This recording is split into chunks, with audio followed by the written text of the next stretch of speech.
what up, crew? Jurassic World 2 theories and Easter eggs. There will be spoilers. Let's begin. So over in the Jurassic Park Reddit subreddit, we've been discussing a lot of theories about Fallen Kingdom. And after viewing all of the trailers and all the behind the scenes, all the footage that they've been giving us this past week, there are a lot of things that might connect to the original trilogy. I know we don't like to consider Jurassic Park 3 part of it, but there's one thing that I hope that they bring from that movie and they put it into this one. And I'll let you know what that is in this review. This vehicle is actually the same SUV that was pushed over the ledge in the original Jurassic Park, or JP93. There was actually a behind the scenes BTS photo. It is the exact same number, but as you can see in the roof, there's no glass window, which makes me believe that they didn't want to spend the extra money to flip the vehicle over and crush it, because you're never going to see the roof anyways. But Tom, why are the tires on it? Well, it's easier to transport a vehicle with tires. Speaking of the T-Rex, this is actually Rexy, the original T-Rex Machina. You know, the one that comes to the rescue when our lead characters need help. She also does her contractually obligated roar.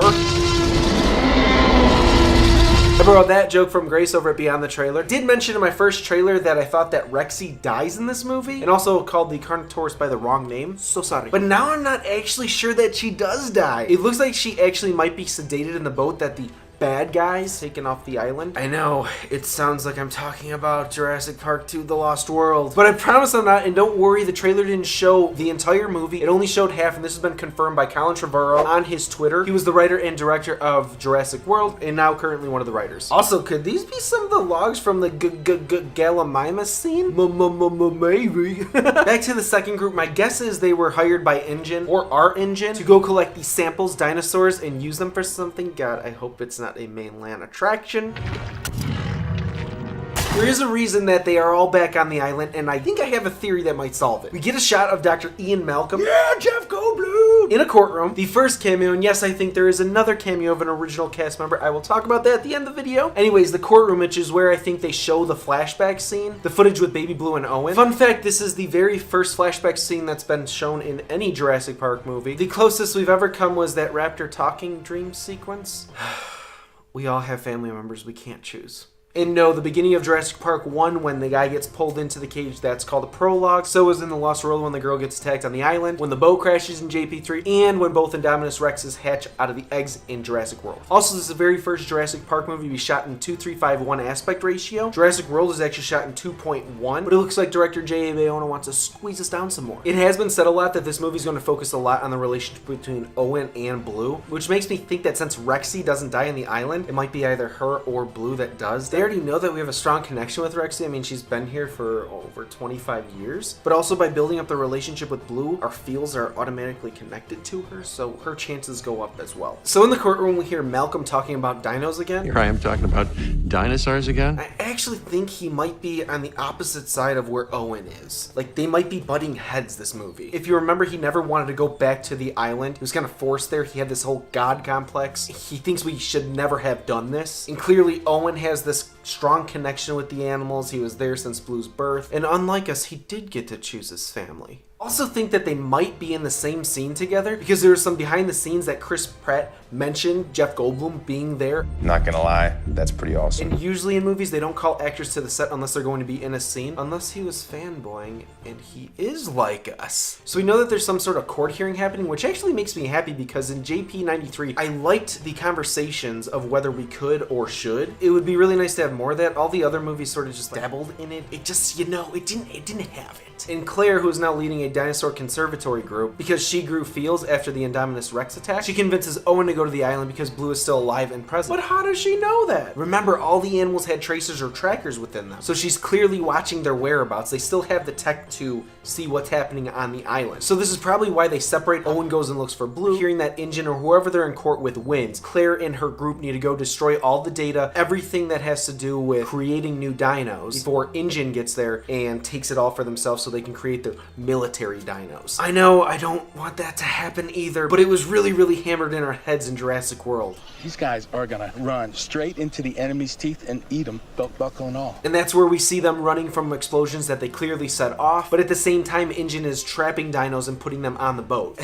And here's why the volcano is exploding. Maybe one of the explosions takes place near a geothermal electricity plant where a hole was drilled into the volcano to gather energy. Well, it becomes unstable and leads to the ultimate eruption of this volcano. It's a stretch, but come on, if this volcano was really unstable and possibly going to explode, that means means if the Jurassic World 2015 event didn't happen, it would have only had about 4 more years of operation. Yes, this movie takes place 4 years after the Isla Nublar event of 2015. And I highly doubt they would spend $1.2 billion creating a park that has a shelf life of only 21 years. But they do keep going back, thinking they can control dinosaurs like some sort of god. I think this might be the case because although not canon, meaning it's a part of the movie universe timeline, in Jurassic Park the game, there was a scene where the characters had to restore power in a plant. And this spot really looks like the place where Claire and Justice Smith's character come face to face with Baryonyx. Baryonyx! Which is one of the dinos that we've been waiting for since the very first movie. If you didn't read the books, Bary made his first appearance in the Jurassic Park novel. She was supposed to be the main antagonist in Jurassic Park 3, but that was handed to a talking raptor.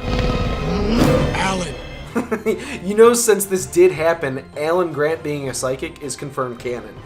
I really hate that movie. But it did have some good scenes, and we might as well talk about that now. One thing that's been missing from these movies that JP3 did do good a couple times is the horror factor. Remember how scary that T-Rex water part was? Or running to the generator? Better yet, the raptors in the kitchen scene. And The Lost World did have some creepy factors, but one in particular that I really wish they didn't skip over so fast was when the raptors were in the field. They could have done so much more with that. And what was good in JP3 is a scene when they're walking through the old lab and the raptors going after them pops out from behind the water. There's just a slow build to it. Also the same thing when they're in the cage. I just really love that movie, how it expanded on the world of Jurassic Park. It was really cool to see the cages, the river, just the entire land. Just really lacked a good script in dino interaction, something that Jurassic World delivered on. But I bring this up because J.A. Bayona and a lot of other sources have said that this movie is going to focus on the horror and the scary aspects that JP93 was successful at. I really hope they give us a new version of the kitchen scene. Maybe it can happen at what's been called Lockwood Manor. This is the place that I think the second half of the movie is going to take place, and I also think it's called Wu Manor. Yes, that's right. I think it'd actually be Henry Wu's home. But he's just a scientist. He can't afford that, Tom. Wrong. He's actually the lead scientist that has been brought on by Benjamin Lockwood. Although he was never mentioned before, he's the ex-business partner of John Hammond. He was supposedly the science side of the company. John was the sales and the business. He was the smart scientist. They obviously had some sort of falling out, John being the overall winner. Maybe Ben had the mindset that Dr. Malcolm had. Once he created a monster, he wanted them to shut down shop. The investors heard, they kicked him out, making Henry the new lead scientist, and maybe giving him a little bit of the company. Kind of like a Walter White-Gale situation. See, in my opinion,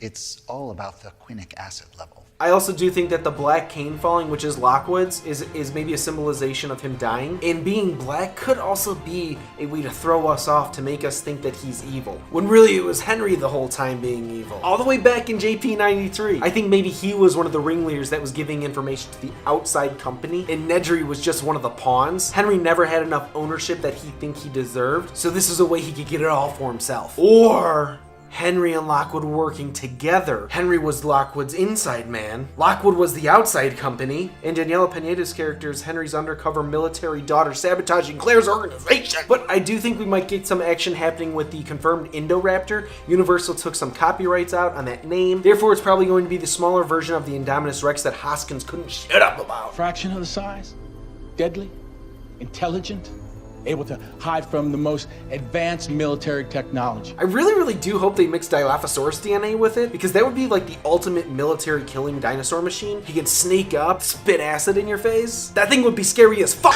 Maybe this whole thing happens at the mansion. Can you imagine being stalked by a house full of super raptors? Lights off, lurking in the shadows. Oh, and they're in the house because Henry Wu has his lab in the basement. It's where he creates his monsters. Oh my god, what if you mix them with human DNA? They can sneak up behind you and say, boo, or blue. But an all-out fight with Rexy, Blue versus the Indoraptor and Bary. Oh, yes, please. Now I'm going to drop the biggest spoiler of all. If you don't want to hear it, want to be surprised during the movie, skip to this time in the video. Okay, you ready? The second cameo will be Sam Neill. He was reported to actually have shown up at set one day in a completely blacked out SUV. Production was told to keep it under wraps. It leaked. I actually think he's going to show up at the end of the movie, after everything has died down, literally. Maybe he'll show up after Claire walks away from Owen after a conversation, give him some advice. Hey, don't make the mistake I made. You should tell her how you really feel. And then hopefully he has a bigger part in Jurassic World 3. I don't know. This is the first week that they've been releasing a lot of information about the movie. I'm expecting the next trailer to drop at the end of January. But let's end this with 5 things that I liked about the trailer, 5 things I didn't like about the trailer. And go ahead, tell me in the comments what yours were too. If you're not subscribed and enjoy this video, please smash and hit that bell button and join the Boom Crew. And maybe like the video since you went that far. All right, 5 things that I liked. I liked that this movie's bringing a lot of animatronics back. That's something that the first movie did a lot of. They mixed CGI with animatronics. It looked freaking awesome. Ian and Malcolm returning, obviously. The courtroom scene with more discussion. The darker color palettes, the blacks, the browns, the greens, the oranges. Jurassic World color palette is like super sterile. And I know he wasn't in this trailer, but Sam Neill, like the Sam Neill. My dislikes. The dinosaurs falling off the cliff. That bummed me out. That was super sad, yo. The Carnosaurus' brief appearance. It better give her more than 30 seconds. Like, come on. The Budweiser advertisement. Jurassic World was heavily filled with advertisements. I hope this one just sort of like does it very, very subtly if they have to do it. The CGI dinos running, that was like so 2003-ish. Last thing I dislike is that the movie doesn't come out till next summer. As always, I've been Tom. Laters. Bonus fact, guys, the Mosasaurus is confirmed. I think her cameo is gonna be when she's getting that free buffet off the cliff.